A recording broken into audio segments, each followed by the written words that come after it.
महिलांसाठी पण नाहीये, पुरुषांवर होणाऱ्या अत्याचारांवर पण आहे. हे बघा, आज नागपूरमध्ये जसं पुणे दुर्दैव आहे, मला हे बोलावं लागतंय, आज पुणे जसं क्राईम कॅपिटल झालंय तसं हिम्मत बघा, पोलिसांवर हल्ले होत आहेत, पोलिसांवर. त्याच्यामुळे आज महिलांनो, आपल्याला आपल्या महिलांसाठी पण लढायचं आहे, पण आपले कष्ट करणारे पोलीस जे आपले बंधू आहेत त्यांच्याही अधिकारांसाठी आपल्याला लढण्याची जबाबदारी आहे. त्यामुळे फक्त महिला नाही अडचणीत, या राज्यातला पोलीसही सुरक्षित राहिलेला नाहीये. अशा निष्क्रिय सरकारचा राजीनामा घेतल्याशिवाय आम्ही स्वस्थ बसणार नाही. त्याच्यासाठी हे आंदोलन. बापदेव घाटात घटना झाली, त्या बापदेव घाटातून आपण सगळे आठवड्याला नाही, मी तर आठवड्यातून 2दा ते रस्त्याने जातो, दिवस रात्र आम्ही सगळे जातो. किती वेळा मी मागणी केली की तिथे लाईट लावा, तिथे कॅमेरे लावा. किती दिवस झाले या गोष्टीला?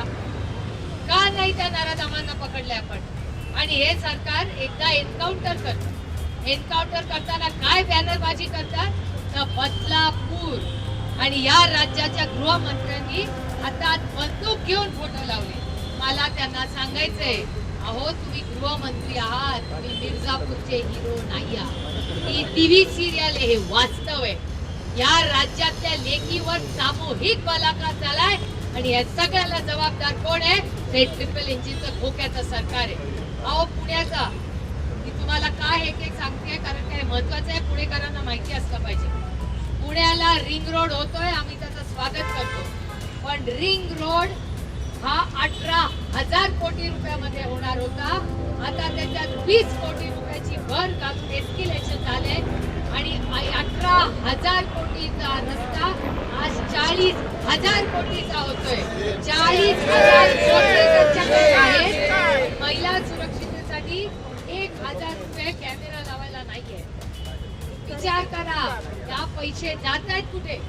रिंग रोडला पैसे. माझा रिंग रोडला विरोध नाही, मेट्रोला विरोध नाही. मेट्रोला 18,000 कोटी. ह्याला कॉस्ट एस्किलेशन मी म्हणत नाहीये, या सगळ्या चॅनलनी या वर्तमानपत्रांनी दाखवलेलं आहे. आणि फक्त सामना नाही, सगळ्या वर्तमानपत्रांनी.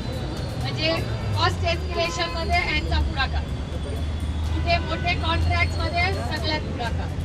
रोज आरक्षण, मराठा, धनगर, लिंगायत, मुस्लिम, भटक्या विमुक्त समाजाच्या आरक्षणामध्ये सगळ्यांना फसवणूक. महागाईचं गगन आलं. इथून 1,500 रुपये टाकले, दुसरीकडून तेलाच्या भावामध्ये 5,000 रुपये काढले का नाही? कापूरचा भाव, बाकी सोडा, कापूरचा भाव कमी झालाय का वाढलाय? तेलाचा भाव महागाई वाढली पण नाही. आणि जेव्हा आपल्याला स्वयंपाकघरात फराळ करायचं आहे तेव्हा वाढलं की नाही? महाराष्ट्र सरकारकडे जाहिराती करायला पैसे आहेत, पण त्यांना पोलीस यंत्रणा वाढवण्यासाठी पैसे नाही, फोर्स कमी आहे. पुण्यामध्ये ग्रामीणला पोलीस वाढवून द्या, हे वारंवार सांगून आम्ही करतो. कोण याला जबाबदार? आणि मी तुम्हाला शब्द देते की जोपर्यंत बापदेव घाटातला ते नराधाम ज्यांनी सामूहिक बलात्कार केलेला आहे ते सापडत नाही, तोपर्यंत आमचं आंदोलन थांबणार नाही. त्या सरकारने बाकी सगळी कामं बाजूला ठेवून तातडीने या कामाच्या मागे लागावं अशी आम्ही नम्र विनंती आमच्या सगळ्यांच्या वतीने करतो. आणि आज तुम्ही बघताय ते पोलिसांना मारायचं, ज्या पोलिसांवर हात उगारायची हिंमत, कोण आहे बाबा हा मुन्ना? कोण आहे हा मुन्ना? हे आम्हाला उत्तर पाहिजे. कोण आहे हा मुन्ना बाई? कुणाचा बाई आहे? याचं उत्तर देवेंद्रजी तुम्हाला द्यावं लागेल. आणि आमच्या लेकींवर जे सामूहिक बलात्कार होत आहेत त्याच्यासाठी तुम्ही काय करताय याचंही उत्तर देवेंद्र फडणवीसांना द्यावं लागेल.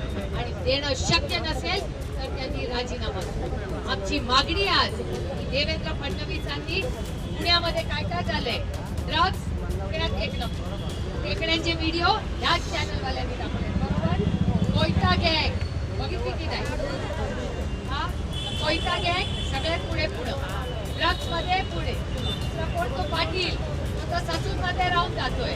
पोस्टची केस, रक्त बदललंय, आपण दाखवलं की नाही सगळे? रक्त तपासणीमध्ये बदल करून ज्यांची पोस्ट काढली त्यांना वाचवणार. पण गरीब मुलीवर सामूहिक बलात्कार झाला, यांच्यापैकी कोण पोचलंय मला सांगायचं?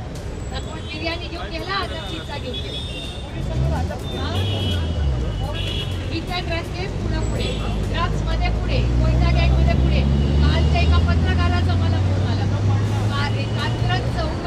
एका पत्रकार सकाळी 8 वाजता वॉकला गेले होते, त्यांचा फोन मागून आला आणि चोर घेऊन पकडला.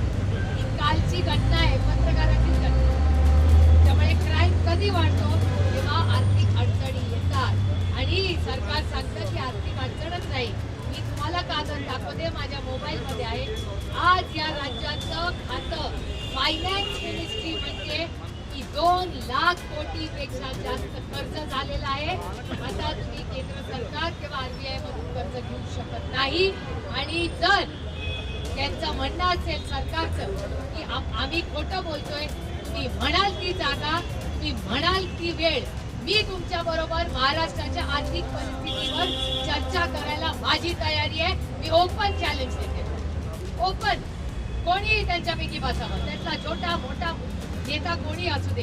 महाराष्ट्राची आर्थिक परिस्थिती तुम्ही म्हणताय चांगली आहे, आमचा आरोप आहे या सरकारवर की आर्थिक परिस्थिती तुमच्या मिसमॅनेजमेंट मध्ये आज महाराष्ट्र अडचणीत आहे. हो, मी म्हणते की नाही पगार आहे तुम्हाला द्यायला, कसे द्याल? याच्यासाठी आम्हाला सत्तेतून सगळं नीट करावं लागेल. तर का कम्प्लीट मिसमॅनेजमेंट ऑफ फंड्स हा या सरकारने केलेला आहे. आणि 3% FRBM ऍक्ट जो माननीय अटलजींनी आणला तो देखील पायी पुरवला या भारतीय जनता पक्षाने. 3%हून जास्त लोन घेता येत नाही, हे आपण फार कमी पुढे गेले. त्याच्यामुळे आज जर असंच राहिलं तर महाराष्ट्राचं अजून काय वाटतं पुन्हा सांगते की त्यांचं म्हणणं आहे.